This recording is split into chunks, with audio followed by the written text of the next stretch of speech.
बिल्लाहि मिनश्शैतानिर्रजीम बिस्मिल्लाहिर रहमानिर रहीम। नाज़रीन मोहतरम अस्सलामु अलैकुम वरहमतुल्लाहि वबरकातुहू। माह मुबारक सयाम, माह मुबारक रमज़ान,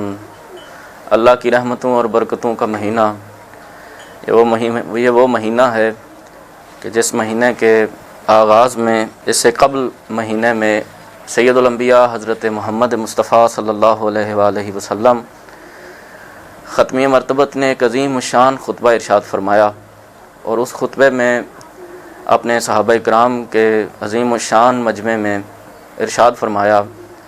कि मेरे सहाबा, क़द अक़बला अलैकुम शहरुल्लाह, कि आगाह हो जाओ कि तुम्हारी तरफ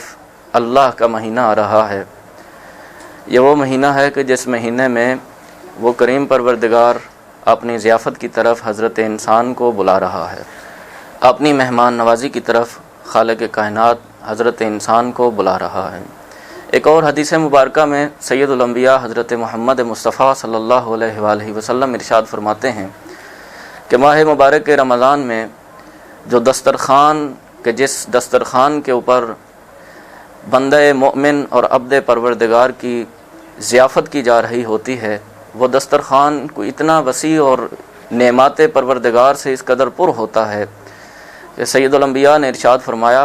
कि ये ऐसा महीना है, ये ऐसा दस्तरख़ान है कि जिस दस्तरख़ान को आज तक किसी आँख ने नहीं देखा और आज तक किसी कान ने नहीं सुना होगा। ये ऐसा अज़ीम शान दस्तरख़ान है। दुआ करनी चाहिए, जैसा कि सहीफ़ा कामिला में इमाम ज़ैनुल आबिदीन सैयदुस साजिदीन मौला ने माह मुबारक रमज़ान के आगाज़ की दुआ में ये जुमलात इरशाद फरमाए हैं कि इस माह की अज़मत और इस माह की फ़जीलत को दर्क करने के हवाले से, इस माह की फ़जीलतें हासिल करने के हवाले से हमें हर लम्हा दुआ और अल्लाह से इस्तेदा करते रहना चाहिए। इरशाद फरमाया कि अल्लाहुम्मा अलहिमना मारिफता, ऐ परवरदिगार इस माह मुबारक रमज़ान की मारिफत और इसके मुकम्मल फैज़ान से फैज़याब होने की तौफ़ीक नसीब फरमाता रहे। अज़ीज़ान मोहतरम, मैं यहाँ एक और हदीस मुबारका को ऐड करता चलूँ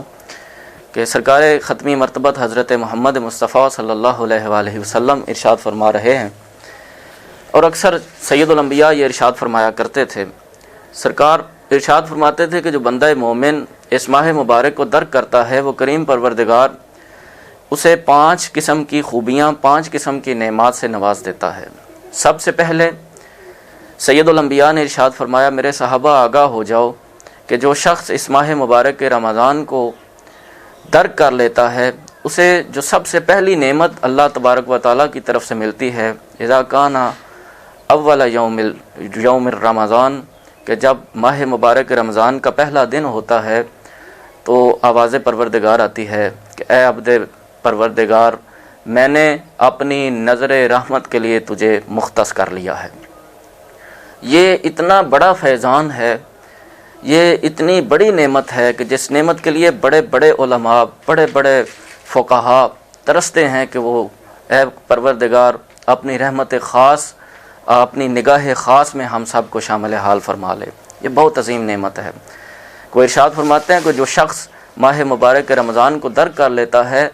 निगाह परवरदिगार, निगाह लुत्फ़ परवरदिगार उसके शामिल हाल हो जाती है। और दूसरा इनाम कि जो खालिक़ कायनात की तरफ से बंदे मोमिन को अता किया जा रहा होता है, दूसरा इनाम सरकार इरशाद फरमाते हैं, इन्ना लिल्लाहि मलकन यस्तगफिरून अल्लाह, अल्लाह के मलाइका हैं कि जो बंदे मोमिन के लिए इस्तिग़फ़ार करते हैं। उस माह मुबारक के रमज़ान के दिन को भी उसके लिए इस्तिग़फ़ार करते हैं और शब को भी इस बंदे मोमिन के लिए इस्तिग़फ़ार करते हुए नज़र आते हैं। और तीसरी खूबी और तीसरी नेमत जो बंदे मोमिन को अता की जा रही होती है, अल्लाह तबारक व तआला जन्नतुल फिरदौस को हुक्म देता है कि तज़य्यनी लिअब्दी, कि ए जन्नत मेरे इस अब्द के लिए जो रोज़ा गुज़ार है, जो मेरा अब्द है, इस अब्द के लिए अपने आप को आरास्ता कर लो, अपने आप को मुज़य्यन कर लो, अपने आप को अल्लाह की नेमात से पुर कर लो। और एक और अलामत और एक और निशानी और एक और नेमत जिससे खालिक़ कायनात बंदे मोमिन को नवाज देता है, वो निशानी सरकार इरशाद फरमाते हैं कि روزہ دار کے منہ سے نکلنے والی خوشبو کو فرشتگان پروردگار پسند کرتے ہوئے نظر آتے ہیں۔ اور یہ ساری علامات بیان کرنے کے بعد حبیب کبریا ختم المرسلین حضرت محمد مصطفیٰ صلی اللہ علیہ وآلہ وسلم نے ان کی چند شرائط بھی بیان فرما دیں کہ یہ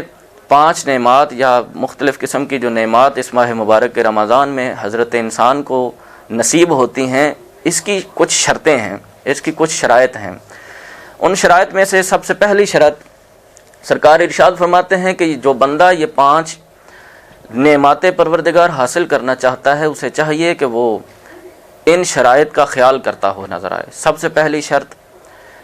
این یحفظ دینہ، کہ اپنے دین کی حفاظت کرے، اپنے عقائد کی حفاظت کرے، اپنے آپ کو دین خدا کے سپرد کرتا ہوا نظر آئے۔ اور پھر ارشاد فرمایا کہ ایک اور علامت یا ایک اور شرط یہ ہے کہ این یحسن، اپنے آپ کو محفوظ رکھے، این یحسن نفسہ، اپنے آپ کو محفوظ رکھے، گناہوں کے بازار میں داخل ہونے سے اپنے آپ کو محفوظ رکھے، اپنے آپ کو بچائے کہ کہیں وہ گناہوں کی دلدل میں دستہ ہوا چلا نہ جائے۔ اور پھر ارشاد سید الانبیاء ہوتا ہے کہ ایک اور شرط یہ ہے کہ جو بندہ چاہتا ہے کہ وہ نعمات پروردگار سے فیض یاب ہو، اس کے لیے ضروری ہے کہ وہ این یصل رحمہ، کہ وہ اپنے ارحام، اپنے قریبی رشتہ داروں کے ساتھ حسن سلوک کرتا ہوا نظر آئے۔ اور پھر ارشاد فرمایا کہ اگر چاہتا ہے کہ نعمات ماہ مبارک کے رمضان کی تمام فیوض و برکات حاصل کرنا چاہتا ہے تو ایک اور شرط یہ ہے کہ وہ بندہ اپنے پڑوسیوں کا خیال کرتا ہو نظر آئے، اپنے ہمسایوں کا خیال کرتا ہو نظر آئے۔ اور اگر بندہ چاہتا ہے کہ وہ فیضان ماہ مبارک کے رمضان سے مکمل طور پہ فیض یاب ہو تو سرکار ارشاد فرماتے ہیں کہ اس کی ایک اور شرط یہ ہے کہ بندہ مومن تمام بندگان پروردگار کا خیال کرتا ہو نظر آئے۔ یہ وہ شرائط ہیں کہ جس کے اوپر عمل پیرا ہو کر، اور مزے کی بات یہ ہے کہ ان تمام شرائط میں سے فقط 2 شرطیں ایسی ہیں کہ جو انسان کی ذات کے لیے ہیں، اور باقی شرائط حقوق العباد کے ساتھ مختص ہیں۔ رشتہ داروں کے ساتھ حسن سلوک کرے، ہمسایوں کے ساتھ حسن سلوک کرے، اور اپنے دینی بھائیوں کے ساتھ حسن سلوک کرے۔ یہ وہ سارے معاملات ہیں کہ جو معاملات حقوق العباد کے ساتھ مختص ہیں۔ در حقیقت یہ ماہ مبارک رمضان ہماری تربیت کر رہا ہے۔ اس ماہ مبارک رمضان میں ہم نے اپنے آپ کو مرتب کرنا ہے، اپنے آپ کو صحیح انداز کے ساتھ تربیت یافتہ بنا لینا ہے۔ وہی تربیت جو خاندان اہل بیت چاہتے ہیں، وہی طریقہ کار کے جس طریقہ کار کے مطابق اہل بیت عصمت و طہارت ہم سب سے تقاضا کرتے ہیں۔ میں انہی الفاظ کے ساتھ آپ کی رحمتوں کو تمام کروں گا۔ ہمارے اس چینل کو زیادہ سے زیادہ دیکھیے گا، شیئر کیجیے گا اور سبسکرائب کیجیے گا۔ بہت شکریہ۔ وصلی اللہ علی محمد وآلہ الطیبین الطاہرین المعصومین۔